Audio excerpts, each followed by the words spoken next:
Sénégal, bonjour, Ndeketeyo. La Sonacos SA. La Sonacos SA, c'est comme qui dirait aujourd'hui une société publique Ndemsial. Vous le connaissez? Wallahi Talaï. En tout cas, tribune quotidienne de révéler à ça une, la Sonacos. La Sonacos est à l'agonie jam. Bon, emploi, renouvellement du capital technique, exportation de la production de graines vers la Chine du côté de la Sonacos SA. Du côté de la Sonacos SA, ça ne va pas. Alors là, pas du tout.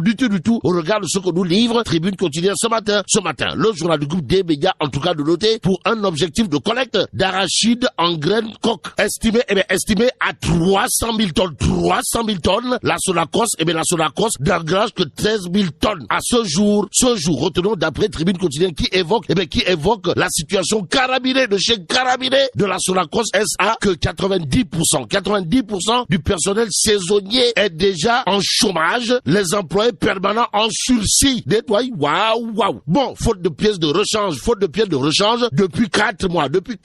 Les centrales thermiques, sont à l'arrêt. Ça veut dire quoi? Ça veut tout simplement et tout bonnement dire, d'après Tribune quotidienne, que la Sonacos SA est morte cliniquement. Bon, restons avec Tribune quotidienne qui reparle de l'appartenance du train express régional à la France ou au Sénégal. Et là, le journal du groupe des médias. Le journal du groupe des médias parle d'une cacophonie aux allures de Roulo Yamba, qui se termine par terre, mais remuer ciel et terre. Voilà ce que fait Enquête quotidienne, histoire de faire jaillir la lumière. Bon, à la une du journal Enquête, on peut lire gestion et exploitation du terre, les dessous du bras de fer. Que dire à ce sujet sinon? L'expertise sénégalaise a déjà prouvé qu'elle n'a plus besoin de la tutelle technique de la SNCF, indique clairement et nettement Enquête ce matin. Le journal piloté par Mohamedou Wade, mon confrère, d'expliquer qu'en vérité des vérités, les Français ne peuvent plus faire ce qu'ils veulent. Et c'est le plus important. Propos tenus par une source de Enquête quotidienne ce matin.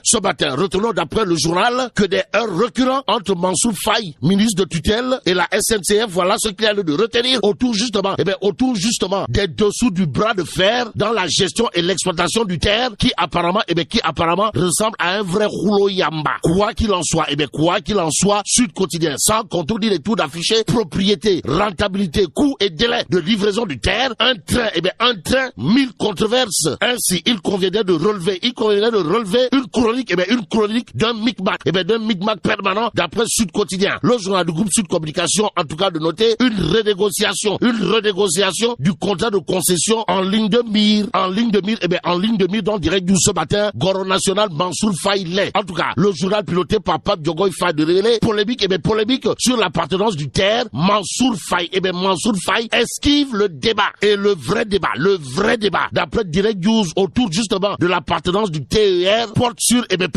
le silence troublant de Goro National Mansour Faye. En tout cas, la fureur soulevée par l'article du quotidien Le Figaro au sujet du vrai propriétaire du terre donne à réfléchir sur le silence de l'actuel ministre des Transports Mansour Faye. En tout cas, le quotidien français refroidit l'ardeur du gouvernement qui a très tôt crié victoire en jetant un pavé dans la mare du Sénégal, informe Direct News. Le journal d'ajouter rien et absolument rien ne justifie le silence du ministre des Infrastructures, d'autant qu'en avril dernier, date marquant le 100e jour d'exploitation du terre, Mansour Faye a dressé un bilan d'étape du terre lors de la conférence de presse du gouvernement. Et là, tout ravi, il avait révélé qu'au moins 5 millions de passagers ont emprunté le terre et ont exprimé leur satisfaction en termes de gain de temps et d'économie. Renseigne toujours Direct News. Le journal de Martelet, Mansour Faye n'est évidemment pas le ministre de l'Intérieur, mais il semble avoir fait du conseil de Christian Bonnet, ancien ministre de l'Intérieur français, son viatique, à savoir s'efforcer de tout savoir et savoir tout faire de ce que l'on sait. sait et tout ce que Tribune sait porte évidemment sur le rapport de la Cour des comptes. Et là, le journal du groupe des médias, sans contour ni retour, de nous renseigner que celui qui est sommé de réagir, Raking taf taf et Johnny, pour ne pas dire souquette mouquette, pour mettre un terme à l'impunité des délinquants financiers et entre autres voleurs de la République présumés, c'est Macky Sall. Bon, pour l'instant, Walf Quotidien s'intéresse à qui? À Mimi Touré. Pour dire quoi? Pour nous dire qu'exclu de l'APR est rejeté par l'opposition. Ndaoussi Touré, Mimi, l'a mal aimé au nom de quoi? Quoi qu'il en soit, l'observateur s'arrête sur la politisation. La politisation des affaires judiciaires. Pourquoi faire? Pour révéler l'écran de fumée des hommes politiques. Pour ne pas dire des politiciens. En tout cas, politiser son problème quand on est dans une situation fragile, c'est le propre des politiciens d'après l'observateur l'Obs. Bon, des noms et des dossiers soulevés dans l'observateur l'Obs au sujet de la politisation des affaires judiciaires. Et pour parler de l'actualité judiciaire autour du leader de PASTEF, les Patriotes, il y a Direct News, le journal en tout cas de souligner les vérités de Abdoul Mbaye à Ousmane Sonko. S'agit-il de vérité cuite ou de vérité crue? En tout cas, Sawai Mbaye Abdoul a d'après Direct News juré la main sur le cœur avant de dire à haute intelligible voix, je ne vois pas. Alors là, pas du tout.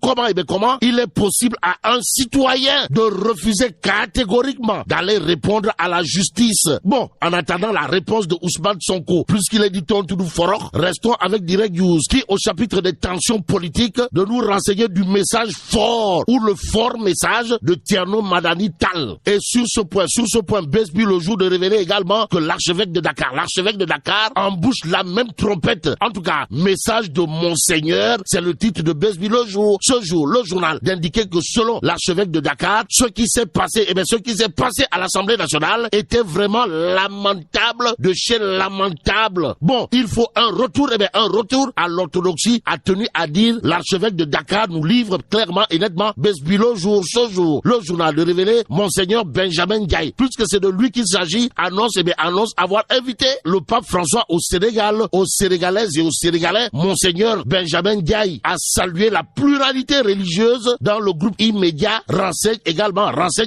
Besbi le jour. Ce jour, source A, sans nous renseigner que ça sent le nef dans le tchaya de mon confrère Cheikh Yérim Seck. En tout cas, le journal piloté par Daouda Tcham, mon confrère, de révéler que Ndeketeyo Yérim devant la barre. Vous le déconnez? Wallahi Talaï, il s'agit de quoi?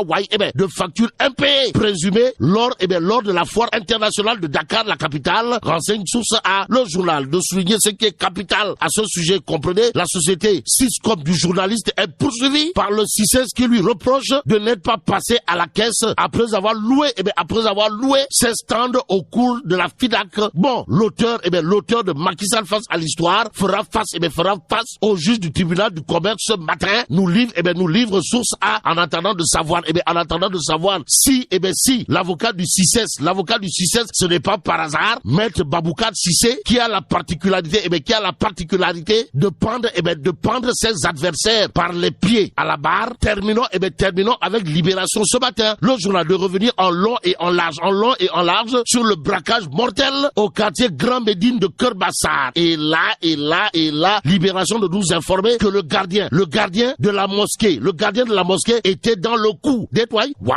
Bon, absent de son poste situé à quelques mètres du lieu du crime le soir des faits. Le gardien de la mosquée s'était déclaré malade le lendemain. Que retenir d'autre sinon 16 munitions de 5,56 mm et 2 gilets phosphorescents comme ceux que portaient les malfaiteurs trouvés dans sa chambre lors d'une perquisition d'après Libération. Le journal de renseigner 5 autres membres du gang arrêtés dans un bar à Kermousse. Bon, braquage mortel au quartier Grand Médine de Kerbassar. Le gardien de la mosquée était dans le coup, comme nous l'apprend Libération ce matin. Mais la tidong de Tchi Allah. Foudu Djabati. Bon, vive le Sénégal.